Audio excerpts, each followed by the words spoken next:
So you can build either a synthesizer, you can build a drum machine, everything is possible. There's no limit, you know? Now or never, here it comes.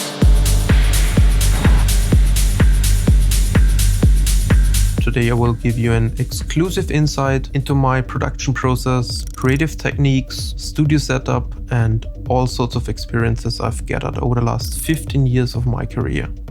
The beat is maybe the most important element of a techno track. So I go into the trigger input. So each time the sequencer hits the kick drum, it sends a trigger. So let's solo the synth. Instead of increasing the energy in the main break, I'll decrease it actually. And when the kick comes in, that's a really nice moment in the club.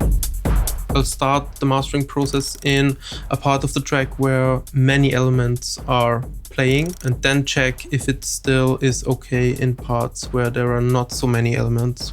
If you want to come up with a new formula, you cannot just copy an existing one. You need to create a new one.